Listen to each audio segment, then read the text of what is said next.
Senator Tester of Montana is recognized. Yeah, thank you, Mr. Chairman. I want to thank you all for being here in front of the committee today. I appreciate your leadership and your guidance. I wasn't going to talk about crypto, but I particularly appreciate your common sense approach on safe and sound and fairness, especially you, Mr. Sue.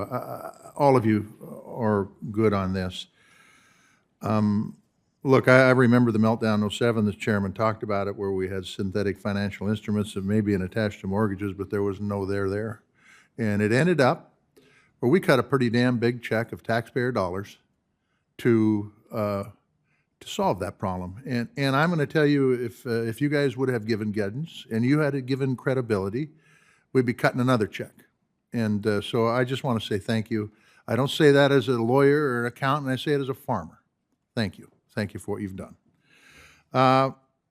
During a hearing last year, I had talked to Mr. Sue and Chairwoman McWilliams about the Community Reinvestment Act and the changes that were going to happen, and making sure that rural America and our native populations would be better, the investments would be made better in those countries. So the comment period has ended. It has not taken effect yet, but for Mr. Grunberg and Sue and Barr, could you tell us how the new rules are going to ensure investment in native and rural America?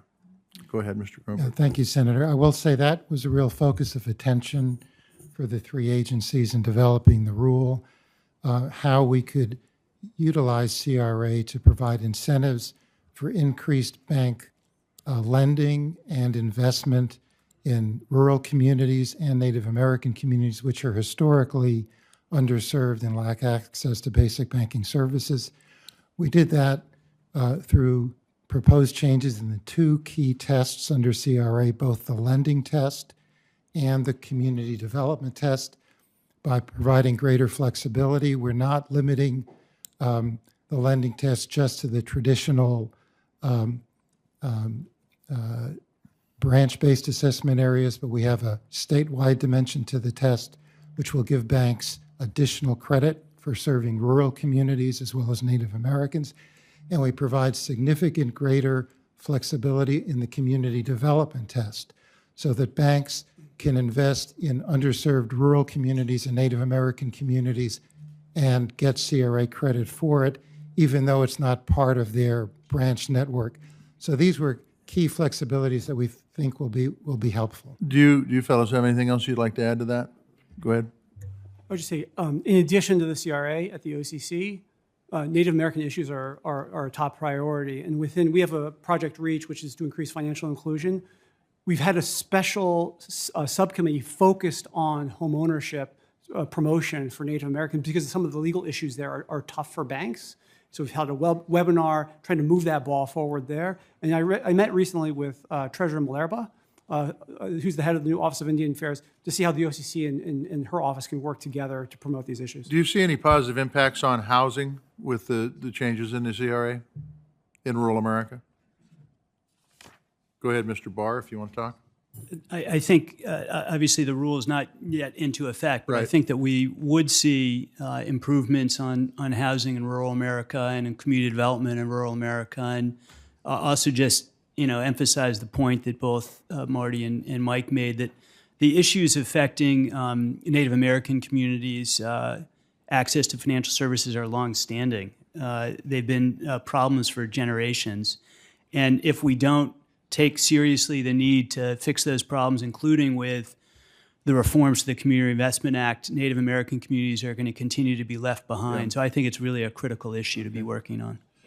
So before the pandemic started, I talked with your predecessors about what I've been hearing from bankers in Montana about the egg industry. Previous administration had some pretty silly trade wars, and it affected egg commodity prices in a big way. We have seen egg prices increase dramatically, but we've also seen input costs increase dramatically. So based on your examiners, what are you seeing from the community banks that are serving the agriculture community? How are they doing? Grunberg, Sue, or Barr? I will say, Senator, as a general matter, community banks in the United States have been doing quite well over the last several years, and that's certainly true as well for community banks in the agricultural sector. Okay, have the rest of you seen it the same way? Mr. Sue?